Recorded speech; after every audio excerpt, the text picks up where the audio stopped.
Doctor Steve பீட்டர்ஸோட தி chimp paradox நம்ம மனசை எப்படி வேலை செய்யுதுன்னு புரிஞ்சுக்கிறதுக்கு ஒரு சூப்பரான கைடு இது. வாங்க நம்ம எல்லாருக்குள்ளேயும் இருக்கிற அந்த ஒரு விசித்திரமான உலகத்துக்குள்ள ஒரு சின்ன டூர் போயிட்டு வருவோம். உங்களுக்குள்ளேயே நீங்க சண்டை போட்டுக்கிற மாதிரி எப்பவாச்சும் தோணியிருக்கா?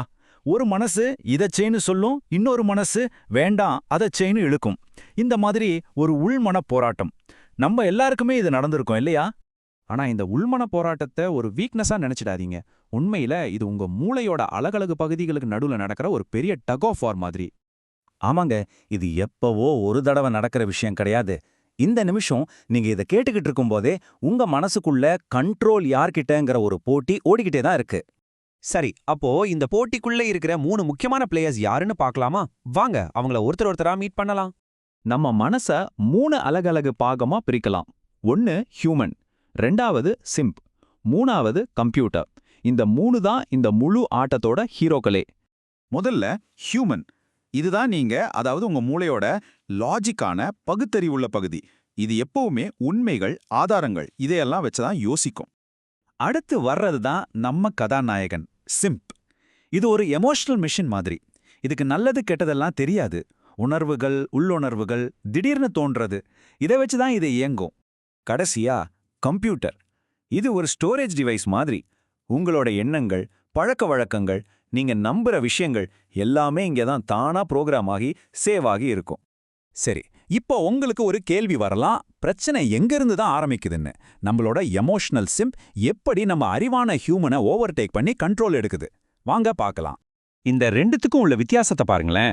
ஒரு பக்கம் நம்ம சிம்ப் ரொம்ப எமோஷனலா டக்கு டக்குன்னு ஒரு முடிவுக்கு வந்துடும். அதுக்கு ஒன்று சரி இல்ல தப்பு, நடுவில் எதுவுமே கிடையாது. ஆனா நம்ம ஹியூமன் அப்படி இல்ல.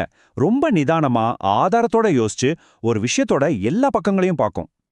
இதை ஒரு சின்ன உதாரணத்தோட சொல்றேன். நீங்க கார் பார்க்கிங்ல இருக்கீங்கன்னு வச்சுக்கோங்க. ஒருத்தர் உங்க வண்டிக்கு ரொம்ப பக்கத்துல வந்து பார்க் பண்றாரு. உடனே உங்க சிம்ப் என்ன சொல்லும்? என்னைய கடுப்பேத்தணும்னே இப்படி பண்றான் பாருன்னு கத்தும். ஆனா உங்க ஹியூமன் என்ன யோசிக்கும்? ஒருவேளை அவருக்கு வேற இடம் இல்லாம இருந்திருக்கலாம், நிதானமா யோசிக்கும். புரியுதா வித்தியாசம்? இது ஏதோ கற்பனையான கதை கிடையாது. நிஜத்திலே இதுக்கு ஆதாரம் இருக்கு. ஃபினியஸ் கேஜ்னு ஒருத்தர் இருந்தாரு.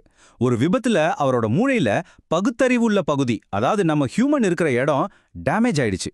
அதுக்கப்புறம் அவரோட முழு கண்ட்ரோலும் அவரோட சிம்பு கைக்கு போயிடுச்சு. இது ஒரு சரித்திர முக்கியத்துவம் வாய்ந்த கேஸ் ஸ்டடி. சரி, பிரச்சனையை நல்லா புரிஞ்சுக்கிட்டோம். இப்போ தீர்வுக்கு வருவோம். நம்ம சிம்போட சண்டை போடாம அதை எப்படி ஸ்மார்ட்டா மேனேஜ் பண்றது? அதுதான் இங்கே முக்கியமான கேள்வி. இப்ப நான் சொல்ல போறது தான் இந்த முழு விஷயத்தோட மையப்புள்ளியே. நல்லா கேளுங்க. உங்க சிம்போட குணத்துக்கு நீங்க பொறுப்பாக முடியாது, ஆனா அதை நிர்வகிக்க வேண்டியது உங்க பொறுப்பு.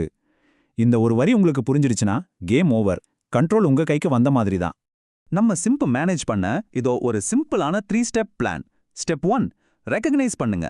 அதாவது கவனிங்க. உங்க சிம்ப் எப்போ பதட்டமாகுது, எப்போ கோபப்படுதுன்னு நோட் பண்ணுங்க. ஸ்டெப் 2, அக்னாலேஜ் பண்ணுங்க. அதாவது அது சொல்றத காது கொடுத்து கேளுங்க. ஏன் இப்படி கோவப்படுறன்னு அதோட உணர்வுகளை ஜட்ஜ் பண்ணாம கேளுங்க. கடைசி ஸ்டெப், டிசைட் பண்ணுங்க. சிம்ப் சொல்றதெல்லாம் கேட்டதுக்கப்புறம் உங்க ஹியூமனை முன்னாடி விட்டு எது சரின்னு பகுத்தறிவோட ஒரு முடிவை எடுங்க. சரி, நம்ம இப்போ கடைசி கட்டத்துக்கு வந்துட்டோம். இதிலிருந்து நம்ம எடுத்துக்க வேண்டிய முக்கியமான விஷயம் என்ன? வாங்க ஒரு பவர்ஃபுல்லான சிந்தனையோட இதை முடிக்கலாம். தி சிம்ப் பாரடாக்ஸ்னா என்ன தெரியுமா? உங்க மனசுக்குள்ள இருக்கிற உங்க மிகப்பெரிய எதிரி நீங்க சரியா மேனேஜ் பண்ண கத்துக்கிட்டீங்கன்னா உங்க மிகப்பெரிய நண்பனா மாற முடியும். ஆமாங்க, உங்க சிம்பு ஒரு பிரச்சனை இல்ல, அது ஒரு சக்தி. அதை எப்படி பயன்படுத்துறோங்கிறதுல தான் எல்லாமே இருக்கு. அப்போ அடுத்த தடவை உங்களுக்குள்ள அந்த போராட்டம் ஆரம்பிக்கும்போது டிரைவிங் சீட்ல யாரை உட்கார வைக்க போறீங்க? உங்க சிம்பையா இல்ல உங்க ஹியூமனையா? யோசிங்க. முடிவு உங்க கையில தான்.